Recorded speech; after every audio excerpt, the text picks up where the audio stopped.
Bonjour et bienvenue sur l'émission En Amour. Moi c'est Nicolas, je suis l'auteur du blog graine-2-coeur.fr et je te souhaite la bienvenue sur le podcast. On est le 9 mars 2022, c'est l'épisode 44 que j'ai intitulé « La confiance est-elle faible ou brisée dans ton couple ?» Voici par où commencer. Donc en fait ça va être assez complémentaire au podcast de la semaine dernière qui parlait de 11 clés qui peuvent être utiles en cas de crise. Et en cas de crise, avoir confiance en l'autre, c'est très important, hein, parce que c'est là où il faut souder, c'est là où il faut serrer les coudes, c'est là où il faut s'entraider. Et du coup, si on n'a pas de confiance, c'est un peu compliqué. Donc voilà, donc les deux podcasts sont assez liés. Vous allez voir tu vas voir qu'ils vont très bien ensemble en fait.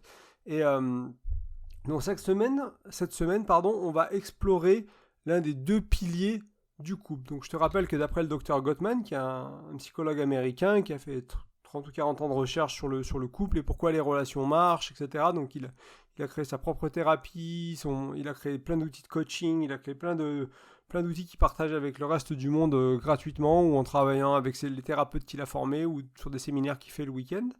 Et en fait, il a créé cette idée de la maison saine de l'amour avec deux murs, deux piliers qui tiennent la relation, c'est l'engagement et le deuxième c'est la confiance. Aujourd'hui, on va se concentrer sur la confiance. On va voir l'un des deux piliers d'une relation saine. Et on va regarder comment en prendre soin et quoi faire quand la confiance elle est abîmée, quoi faire quand la confiance elle est manquante, pourquoi elle est manquante, etc. Donc on va regarder à tout ça aujourd'hui. Avant de commencer à regarder un peu plus la confiance, pour moi, de mon expérience de vie et en discutant autour de moi, j'ai vu principalement deux raisons pour lesquelles il y a un manque de confiance dans le couple. Et parfois c'est un mix des deux. Et parfois, c'est l'une. Donc peut-être que dans ton couple, en fait, il y a eu un gros événement qui a abîmé la confiance. Donc ça peut être une tromperie, ça peut être des mensonges, ça peut être des dettes, ça peut être quelque chose de gros, quoi. Je sais pas, tu t'es fait virer de ton boulot et tu l'as pas dit pendant 3 mois à ta chérie, ou l'inverse. Quelque chose comme ça, quoi, qui a vraiment, t'as pas osé le dire et du coup ça fait mal, ou coucher avec une ex, ou ce genre de choses, ou reprendre contact avec une ex simplement et pas oser le dire, pareil, ce genre de choses-là. Donc il y a eu un gros événement ou plusieurs qui ont vraiment éclaté la confiance, qui a éventuellement éclaté le cœur de notre partenaire ou notre cœur à nous. Soit sinon, c'est que la confiance est mal construite, entre guillemets, au fil de la relation, elle s'est pas bien construite, il y a eu plein de petits événements qui font que la confiance n'était pas vraiment là, on avait un doute, t'as eu un doute parce que, je sais pas, ta chérie était sur le téléphone, elle parlait avec quelqu'un, mais tu t'as pas trop osé demander qui c'est, et puis tu t'es fait tout un film dans ta tête, et du coup, un peu moins de confiance, etc., etc. Je sais pas, vous faisiez des courses, où elle devait faire à manger pendant que toi tu faisais les courses, et puis l'inverse, où toi, c'est toi qui devais faire le ménage pendant que ta chérie était au travail, et puis tu l'as pas fait, et du coup c'est elle qui a abîmé la confiance de son côté, parce qu'elle voit qu'elle peut pas te faire confiance, et ainsi de suite. Donc c'est plein de petites choses comme ça de la vie de tous les jours qui font que la confiance s'érode. Ou c'est un mélange des deux des fois, hein. Bien sûr, dans le pire des cas, entre guillemets, c'est-à-dire qu'il y a eu des gros incidents qui ont abîmé la confiance, et en plus de ça, il y a plein de raisons de ne pas construire la confiance. Construire la confiance, c'est vraiment important, hein, comme c'est l'un des piliers de la relation. Il faut faire un effort quand on prend un engagement, quand tu prends un engagement auprès de ta chère et tendre, de ton cher et tendre, de vraiment t'y tenir, quoi, de faire un effort, de dire, merde, voilà, j'ai dit que je faisais les courses, j'ai dit que je faisais à manger, j'ai dit que je m'occupais de ça, je m'occupais de la voiture, du garage, de ci, de ça. C'est important de prendre ces choses-là au sérieux et pas juste de les dire pour les dire et pas les faire. Parce que derrière, tu vas construire le pilier de ton couple, l'un des piliers de ton couple. Donc avant de commencer, pour savoir comment reconstruire la confiance, déjà, on va peut-être regarder quelques éléments, quelque chose que je voulais dire sur la confiance. Donc on pourrait dire qu'est-ce que c'est, on pourrait essayer de définir la confiance ensemble, en fait, tout simplement. La première chose que je voulais dire, pour moi, la confiance, c'est une nuance. Souvent, on a tendance à dire j'ai confiance en cette personne, j'ai pas confiance en cette personne. Ça marche pas vraiment comme ça, la confiance, en fait. On a confiance pour certaines choses et on n'a pas confiance pour certaines choses. Donc il y a une question de je peux lui faire confiance, elle va être à l'heure. Je peux pas lui faire confiance. Je sais pas, elle m'a trompé dans le passé. Si je repense à la relation avec mon ex-femme, par exemple, il y avait eu une tromperie. Du coup, des fois, il y avait ce moment où j'avais du mal à lui faire confiance surtout après la tromperie, hein, les mois qui ont suivi, j'ai eu du mal à lui faire confiance sur sa fidélité, en fait. Alors que je pouvais lui faire confiance sur plein de choses. Et on va expliquer, je voulais parler un peu de mon expérience à moi pour te montrer un peu comment reconstruire la confiance aussi, parce que j'ai eu ma confiance qui a été brisée dans plusieurs relations. Et dans certaines relations, on a réussi vraiment à reconstruire la confiance. Et ça ne se fait pas par hasard, hein. Donc voilà, donc la confiance, il y a des choses sur lesquelles on peut faire confiance, des choses sur lesquelles on ne peut pas. La confiance, elle s'érode éventuellement avec le temps ou avec les mauvaises expériences. Et la qualité de la relation va donc vraiment impacter sur la qualité de la confiance que tu as à l'autre. Donc ça, c'était le premier point. Donc il y a une sorte de nuance, c'est pas tout noir, pas tout blanc. En deuxième point, c'est la confiance, c'est aussi un choix et c'est aussi une intention. C'est-à-dire que moi, aujourd'hui, dans ma relation, même si j'ai des insécurités, même si des fois je me demande ce qui se passe, etc., ou dans mes autres relations aussi, hein, à un moment, je fais le choix de faire confiance à ma partenaire. C'est-à-dire qu'on va on va se comporter d'une manière, l'un avec l'autre, dans lesquelles la confiance transpire. C'est-à-dire que je ne vais pas aller regarder par-dessus son épaule dès qu'elle écrit un texto. Je ne vais pas aller regarder son téléphone dès qu'elle n'est pas là. Je ne vais pas regarder ses emails si elle ne bloque pas son ordinateur, etc. On ne va pas rentrer dans une espèce de jeu de parano, entre guillemets, et qui, quand on a des insécurités, ces choses-là sont très tentantes. Hein. Pour ceux qui ont été trompés plusieurs fois, pour ceux qui ne sentent pas aimables, etc., c'est des choses que vous avez t'as sûrement été tenté de les faire, en fait. Et même moi, dans mes moments où j'ai des moments on va dire, où j'ai moins confiance en moi, où je suis un peu plus vulnérable, je suis un peu plus à fleur de peau, et c'est des choses-là qui reviennent un peu, cette peur de qu'on me trompe encore, qu'on m'abandonne, etc. C'est mes blessures du passé, et j'amène ces blessures du passé dans ma relation présente, qui n'a pas lieu, a priori, j'ai pas de raison de penser qu'il y ait ces soucis-là, et du coup, j'amène mes casseroles du passé dans ma relation présente, en fait. Et je vais me comporter de manière un peu parano, un peu qu'est-ce qui se passe ici, qui c'est qui lui parle, etc.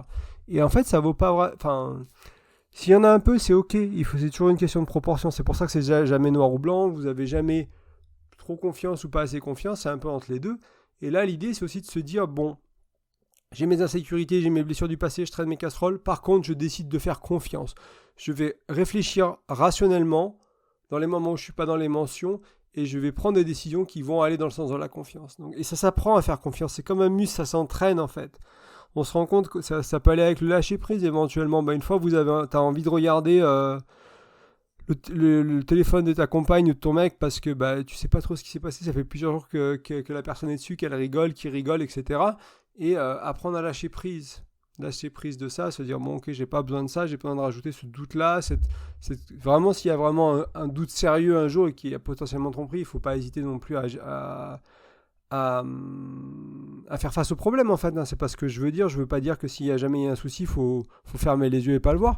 Par contre, ce qui se passe souvent plus, c'est que quand on a un manque de confiance, qu'on a des blessures, on est vulnérable, etc., c'est qu'on va avoir peur qu'il se passe quelque chose. 99% du temps il se passe rien. Donc voilà, c'est à ça que je m'adresse en fait. C'est 99% du temps où il se passe rien et on est dans notre tête et simplement dans notre tête on a peur, on est anxieux, on ne sait pas trop ce qui se passe. Donc voilà, et donc pour finir sur ce deuxième point, donc la confiance c'est une nuance, la confiance c'est un choix et une intention, et donc c'est pas un choix simple, c'est pas une intention simple, mais ce qu'il faut comprendre aussi, ce que je voulais mettre là, c'est quand on n'arrive pas à faire confiance aujourd'hui. Par exemple, il se passe une tension, il y a eu tromperie, il y a eu mensonge, etc. On peut refaire confiance sur, je sais pas, faire les courses, s'occuper de la maison, s'occuper des enfants, s'occuper des finances, mais pas sur la fidélité, par exemple. Mais se rendre compte qu'on peut faire confiance sur encore plein de choses dans la relation et pas se dire « Ah, je peux plus lui faire confiance » ou « Je peux plus... » Ouais, voilà, on entend souvent ça, hein, quand il y a un gros truc qui arrive, c'est « Ah, je peux plus lui faire confiance. J'arrive plus à faire confiance à cette personne, à mon chéri, à ma femme, à mon homme. J'y arrive plus. » Non, c'est pas vrai.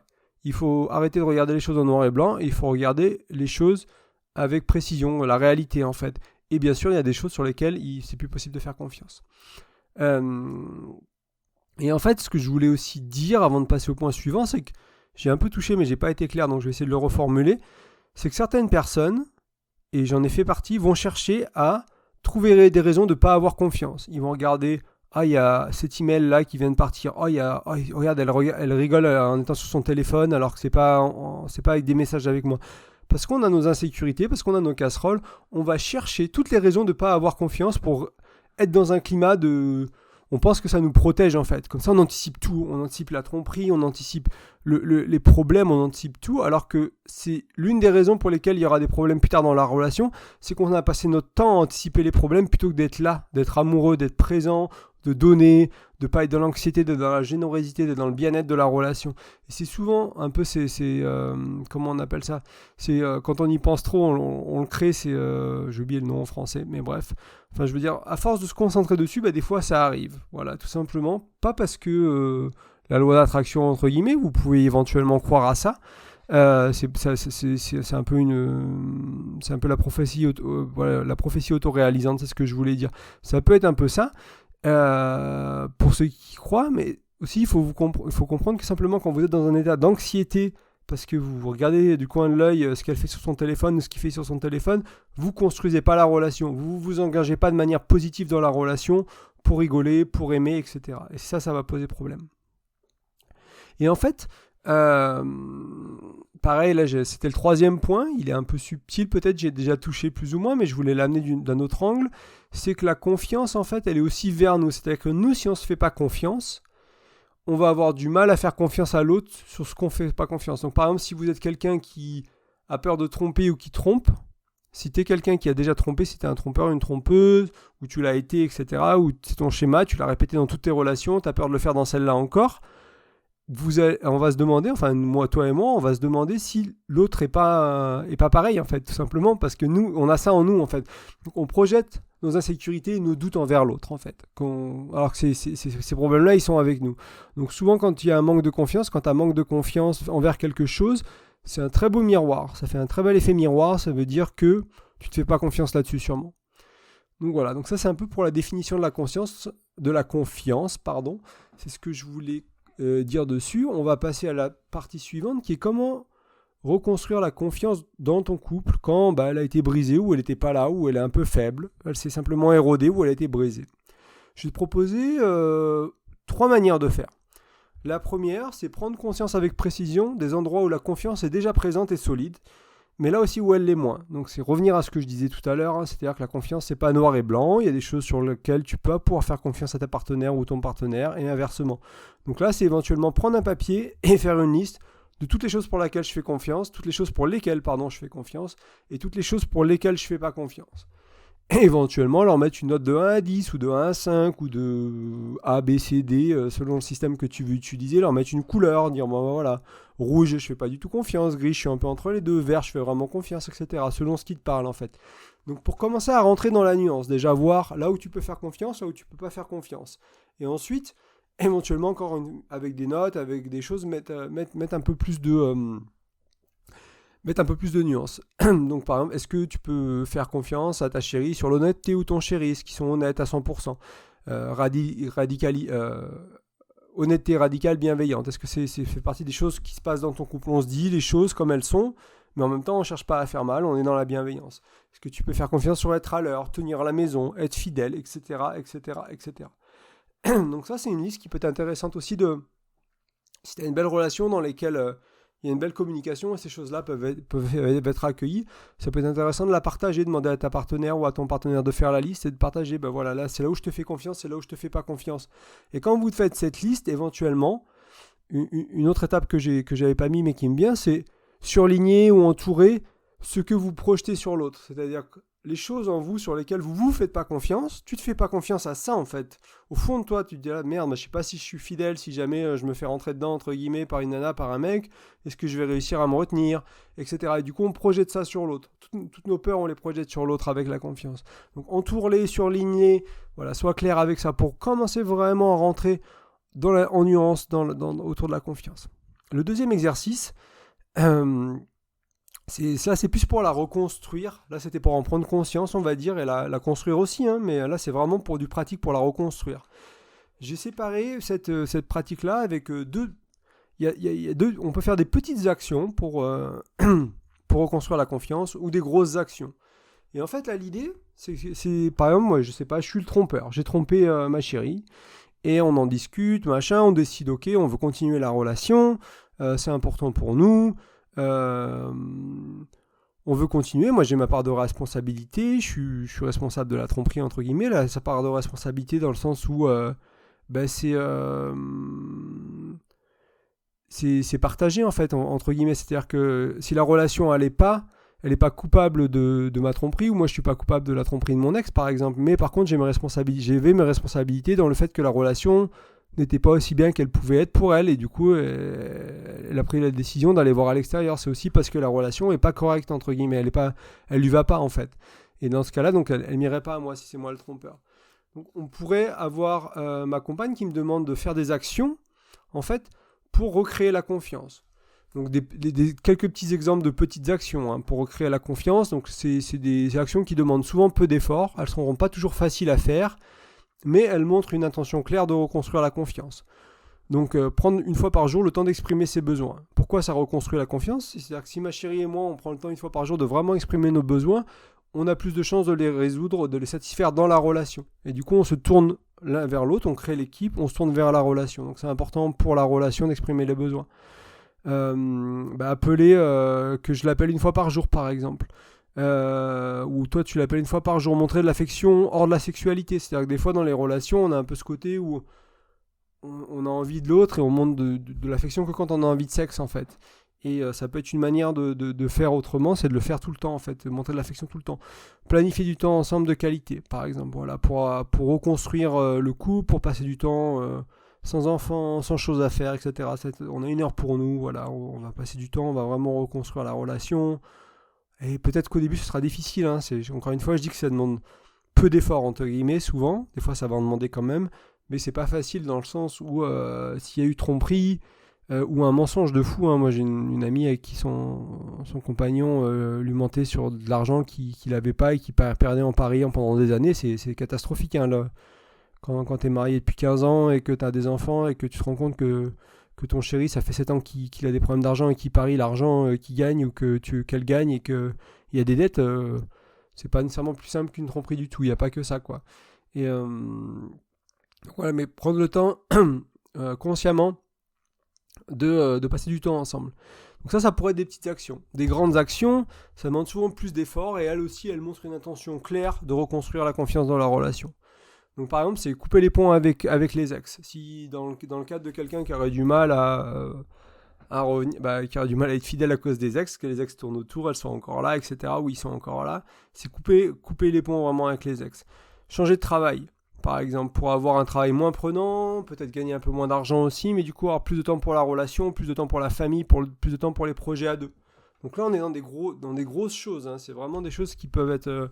Mais encore une fois, c'est de reconstruire la confiance dans la relation, c'est-à-dire que si j'ai un comportement qui est malsain pour ma relation, entre guillemets, avec mon travail, avec les ex, avec ce genre de choses-là, et que je fais pas un gros changement, je reconstruirai pas la confiance et ma relation, elle n'avancera pas, elle n'arrivera pas à guérir.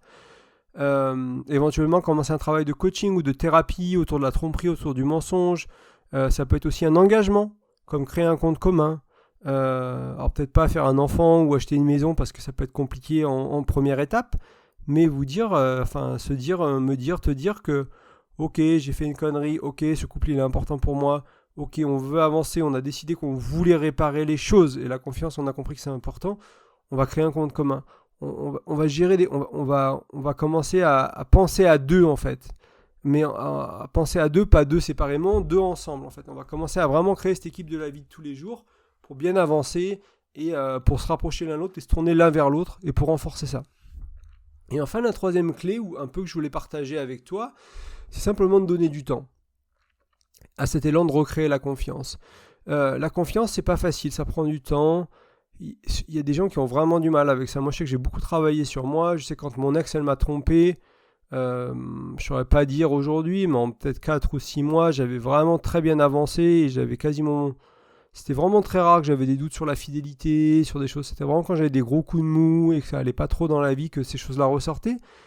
Mais 95% du temps, il y avait amour, il y avait confiance, il y avait bienveillance, c'était pardonné, c'était reconstruit. On a vraiment fait le travail des deux côtés, autant du sien que du mien, que le travail qu'on avait à faire de regarder pourquoi la tromperie est arrivée, quelle est ma part de responsabilité, quelle est sa part de responsabilité, pourquoi on en est arrivé là, comment dans son cas, elle, c'était un schéma qu'elle répétait, donc comment réussir à casser ce schéma en travaillant, moi comment aussi régler les soucis qui l'ont poussé à faire ça, entre guillemets, c'est-à-dire que qu'est-ce que j'amenais pas dans la relation, à quels endroits j'étais sur la réserve dans la relation, et on n'arrivait pas à communiquer assez bien, etc. etc. Donc c'est compliqué, mais ça se fait.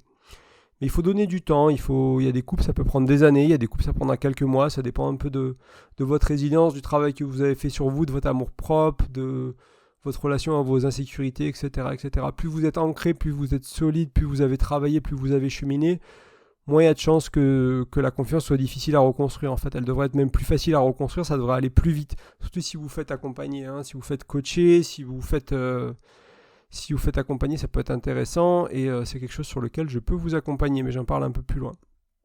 Voilà, donc ça, c'était pour la confiance. Pour conclure, en fait, une fois que la confiance elle est détruite, érodée, abîmée, ça peut être difficile à construire. Par contre, si tu tiens ta relation, si tu tiens ton ou ta chérie, et que toi et lui ou toi et elle, vous êtes motivés tous les deux,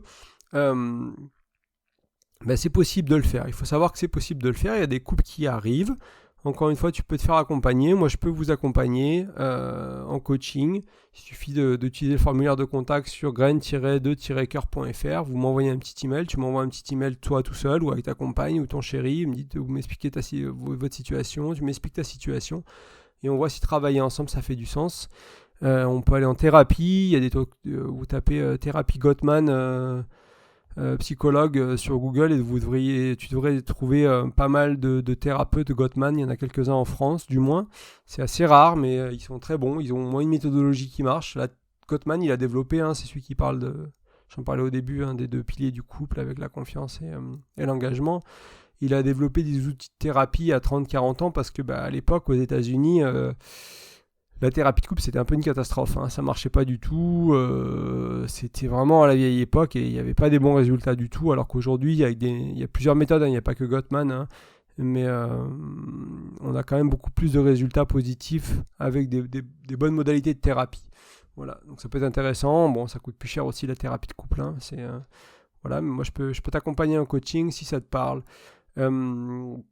On peut voir la confiance comme un muscle, donc ça se travaille, quelque chose qui s'améliore avec le temps, ou à l'inverse, qui s'abîme avec le temps pour ceux qui n'arrivent pas à régler leur confiance ou qui font confiance aux mauvaises personnes, entre guillemets, à des gens qui les retrompent, et puis on se refait tromper, puis on se refait tromper, etc. etc. Des fois, c'est un cercle, soit c'est un cercle vertueux, et on apprend à faire confiance, et on l'a en nous, et voilà, on arrive à trouver des gens aussi qui ont ça en eux, qui sont droits dans leurs bottes, et à qui on peut faire confiance, soit des fois, c'est l'inverse, et c'est un peu délicat, quoi. Mais ça se construit, ça se travaille, on peut avancer dessus. Et enfin, pour rappeler, la confiance, donc c'est un choix, c'est une intention, mais c'est surtout des actions concrètes. C'est pas juste dire, voilà, c'est bon, je te fais confiance, etc. C'est ok. Qu'est-ce que moi je peux faire de mon côté pour avoir plus confiance en toi, et qu'est-ce que je peux te demander ou qu'est-ce que toi tu peux faire pour avoir plus confiance en moi. Ça marche dans les deux sens, c'est important, c'est un travail important. Donc c'est tout pour aujourd'hui. J'aimerais t'inviter quand même avant qu'on se quitte à laisser une note ou un commentaire sur la plateforme de podcast que tu utilises, que ce soit Spotify, iTunes ou quoi que ce soit, ou quelle que soit la plateforme. T'es le bienvenu, ça fera connaître le podcast. N'hésite pas à le partager aussi si tu penses qu'il peut servir, notamment à des amis autour de toi ou de ta famille qui ont des petits problèmes de confiance. Et voilà, c'est que tu penses que c'est clé pour les aider, pour les mettre sur la bonne voie, sur la bonne piste. Il y a d'autres articles et d'autres podcasts sur le blog ou ici sur le podcast qui vont aller parler un peu de la confiance si jamais il y a besoin.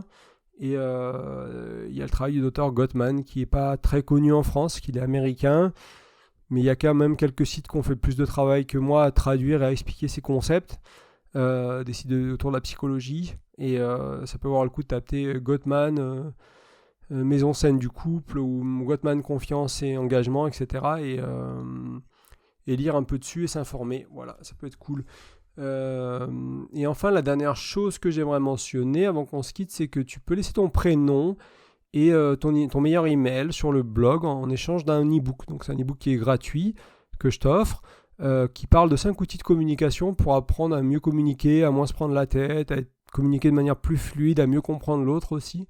C'est des outils qui se veulent pratiques en fait. J'ai pris des choses vraiment pratiques pour que ça ait un impact sur ton couple tout de suite. Donc tu peux juste laisser ton prénom, ton email, tu télécharges le bonus, tu le lis. Et après, voilà, comme le reste, il faut mettre des actions en place. Mais il y a des petits tests à faire, des petites choses, tu vois, qui devraient vraiment t'aider avec des petits concepts tout simples, ça peut vraiment avoir un impact majeur. En fait, je me suis demandé si Voilà, si je devais te donner que quelques clés, que quelque chose, que ce soit aussi court que possible, mais aussi impactant que possible, quels sont les bons outils à partager avec toi en fait. Et c'est tout dans l'e-book. Et voilà, et si jamais tu as du mal à les mettre en place aussi, c'est pas toujours facile, hein, ça dépend un peu d'où tu en es dans ton cheminement. N'hésite pas aussi à me contacter pour du coaching et pour que je t'accompagne, pour les mettre en place dans ta relation, avec tes proches, au travail. C'est des outils qui fonctionnent à peu près partout. Donc c'est tout pour aujourd'hui. Je te remercie pour ton écoute et je te dis à la semaine prochaine. À bientôt. Salut.